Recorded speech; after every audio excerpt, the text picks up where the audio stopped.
All right, welcome in, folks. Brian Edwards here, MajorWager.com, coming to you on Wednesday, June 12th, 2019, which happens to be the 25-year anniversary of Orenthal James Simpson and his double homicide that he somehow free man in Summerlin, Nevada, hanging out.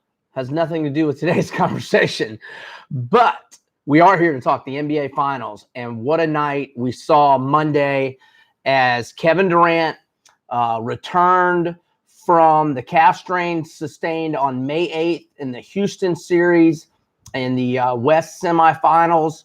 So he was returning, 32 days? He was returning on the 10th.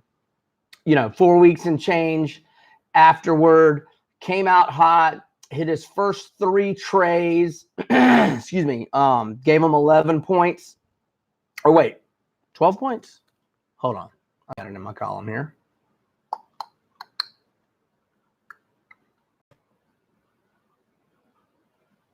Yeah, I was right. 11 points. But he gave him a lift. And then he goes to his left and everybody's assuming it's a torn Achilles. I don't even know if we got that MRI confirmation yesterday or this morning. I know he went to New York yesterday. I'm not saying it was a second opinion, but to see specialist or something. Anyway, he's gone for the series, and we'll talk more about him here later in this segment. But so Golden State led most of the game. Toronto didn't get their first lead until like midway through the fourth quarter. Kawhi went nuts, a 10-0 run on his own. The crowd was going crazy. They were up 103-97. And then Nick Nurse decided to call a timeout that's being heavily questioned and criticized when they were up 103-97 with 3:05 left. Well, he called a timeout, and then the Splash Brothers go on a 9-0 run. They had to get some stops, too, and Kawhi had to cool off. Kyle Lowry missed an open 3, and he committed a turnover with about 1:34 left, if I'm remembering correctly.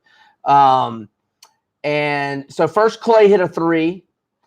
Then, so that cut it to 103-100. Then Steph hits a 3 to knot it at 103-103. And then Clay ball fakes, defender flies by, plenty of space. Nothing but bottoms, and Golden State had a 3-point lead. Toronto comes down. They get a bucket from Kyle Lowry on a goaltend by Cousins. And I thought Cousins' putback dunk should have counted. I know there was that one angle from under the basket where it didn't really, on the side and from the front, looked like it was, that was a bucket, I thought. So, but anywho. And I'm sorry, Draymond, after Clay's go-ahead 3, they got to stop, and Draymond committed an unfathomable turnover when he pivoted and touched half court like a dummy. But anywho, after the Lowry bucket cut it to 1, Cousins gets a dumbass foul, moving screen. And then Toronto, look, Steve Kerr wisely brought the double team to Kawhi. Kawhi, he had to make the right basketball play. He goes to Van Fleet, who takes a couple dribbles, penetrate, kicks to the corner for Lowry. And, the internet was all over Lowry. I mean, if you're going to get on Lowry, get on him for the turnover with 1:34 left and for missing that wide open 3 on the right wing after Clay had cut it to 103-100. But basically, the last play of the game, Draymond Green just does a phenomenal job getting around the screen Gasol was setting, and he got a piece of the ball, and that's why it was off the side of the backboard or out of bounds. I thought it hit the side of the backboard, or it was way off the mark. So anyway, just unbelievable comeback from Golden State. They don't have the ball. They're down 6 with less than 3 minutes left. Crowd going crazy. Looney's out for the game. Durant's out for the game. And the Splash Brothers just take over. Now, when did you get your bet in? Because the line had moved all weekend long. It was Toronto -3 or even 3.5 late Friday night after the game ended and early Saturday morning. Then it, quickly moved to 2.5. Then you wake up, was it Sunday or Monday? I think it was Sunday. It was most spots were at 2. Monday morning, or it was Sunday night that the Westgate moved to 1.5. Then during the course of the day, as it becomes clear Durant's definitely going to play, the line moves not only to Golden State -1, and then the Westgate was the first to make it pick'em and then to make it Warriors -1. So if you made your wager on Game 5 in the last 4 or so hours of betting and you played Golden State, you had an unfortunate push. If you played Toronto, you had a very fortunate push in the sense that you got your bet in at the right time. It was an unfortunate because Toronto had that 6-point lead ball with less than 3 minutes remaining. Okay, so let's reset it. We've got Game 6 tomorrow night back at Oracle Arena. The line opened at 4, quickly moved to 3.5. Some books moved to 3 yesterday being Tuesday. Now today, Wednesday, most books are at 2.5, total of 211.5. Now the updated series price is Toronto -360 and Golden State +280. The money line for Toronto to close this thing out at Oracle, and this will officially be Oracle's last night of existence. It looked like last Friday was going to be that night, but anywho, so yeah, Toronto +125 money. Oh, I want to go over Finals MVP honors because those odds were interesting going into Game 5. With down 3-1, Durant upgraded to probable. He went from 20-1 to 10-1. At 20-1. I was all for making that. My accounts have not been posting that prop, but suggesting it to whoever in all of our legal gambling states, of which we have what now? A dozen, if not a dozen, very close to a dozen. Anyhow, excuse me. Oh yeah, Finals MVP honors. So Kawhi went into Game 5 as he was initially the -500 favorite. When it became clear KD was going to play, he went down to -400. Now going into Game 6, he's -325. Steph was +250 yesterday, but now he's +300, which I was saying in my column that you can see on MajorWager.com. Why would you want to bet Steph at +250 when you can get the Warriors at +280? That would have been ridiculous. Because Steph wouldn't win MVP unless Golden State wins the series. I know the loser of a team could win it, but not with the way Kawhi is playing. So basically all these bets should be a pass for you unless you think Klay Thompson or Draymond's going to win it. And if you think Draymond's going to win Finals MVP honors, you missed your window because he was 30-1 yesterday, and now he's 12-1. I'm going off the odds at sportsbook.ag. So, which I looked at yesterday when I wrote my column, and then I looked at them again this morning. And Green 30-1, now 12-1. Klay yesterday was 25-1. Now he is 18-1. And in my column, I sort of made basically I said you should pass on this prop, but if you want to bet it, Klay's the way to go. Now that was when it was a 25-1. So now at 18-1, I'm not. Look, I wasn't like really bullish on it to begin with, but you can make an argument, and I'll put it forth here. The scenario, and let me fill out the rest of the odds before I say why Klay could hit this. Pascal Siakam 75-1, Kyle Lowry 100-1, Serge Ibaka 100-1, Marc Gasol 150-1, Fred VanVleet 200-1, Iguodala 251, the field, any other player 100-1. Okay, so when it was 25-1 yesterday, I was saying, okay, Klay missed Game 3. He went out early fourth quarter of Game 2 with a hammy. So this is what he's done in the series. Game 1, 21 points, 5 boards. Game 2, remember, he got off that hot start in the first quarter.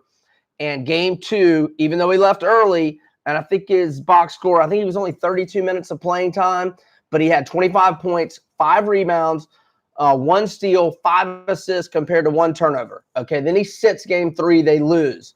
Game 4, he comes back, playing with a hammy that prevented him from playing, 48 hours before. And he goes for 28 points, 11 of 18 from the field. And then in game 5 the other night, 26 points, 6 rebounds, 4 assists, compared to only 1 turnover, 1 steal.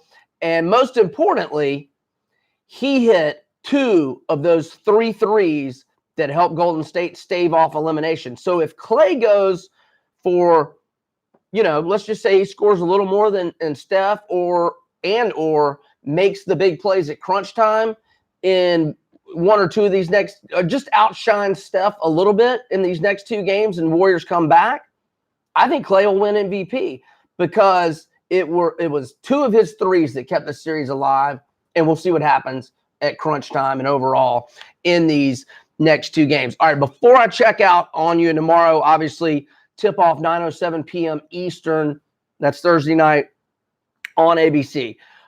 Before I check out, just a little more on KD. All right, first of all, I'm going to have what I hope is not an unpopular opinion, but it probably will be, and it seems to be against the grain of everything you've heard from former players to current players to national analysts, et cetera, here in the last 24 to 36 hours. And look, obviously KD's mom, that's her son. Of course she's going to have his back. I believe she said something to the extent of, they led him to feel like, he couldn't rehurt it or whatever. Look, multiple things that I have to point out. 1, Kevin Durant was dying to play. He was dying to play. And if he didn't want to play, he would not have been out there. He wanted to play, okay?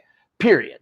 I don't know what went on with the medical team and what was said, but look, all of us can get hurt at any point, anytime. Now, was the first injury on May 8th highly likely to have been a major cause of the second injury, which is probably a torn Achilles, which is probably a 9 to 12-month injury?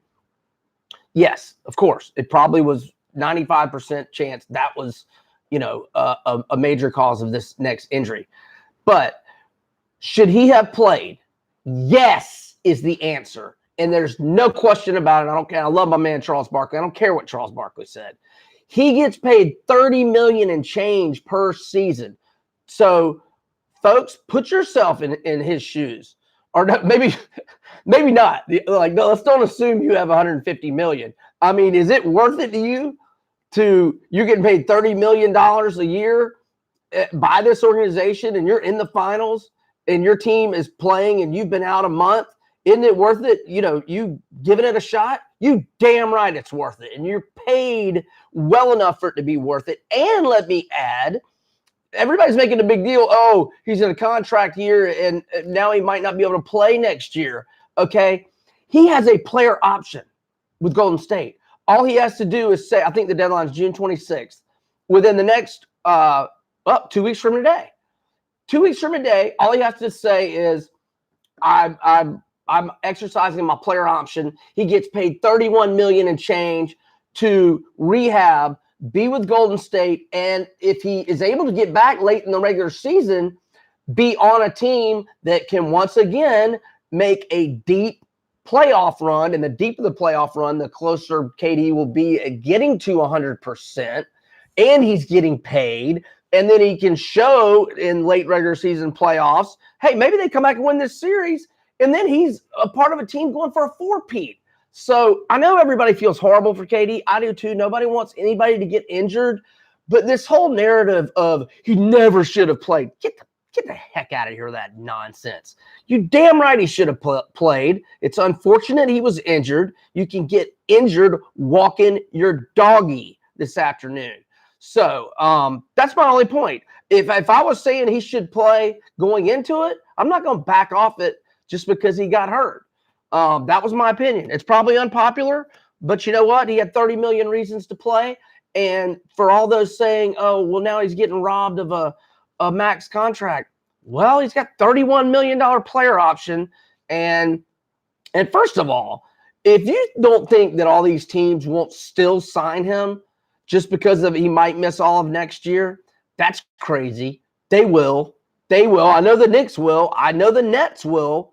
He might not have as many options, but that's probably an unpopular opinion. But That's my opinion. Majorwager.com. Brian Edwards over and out. Enjoy the game. Good luck with your bets tomorrow night.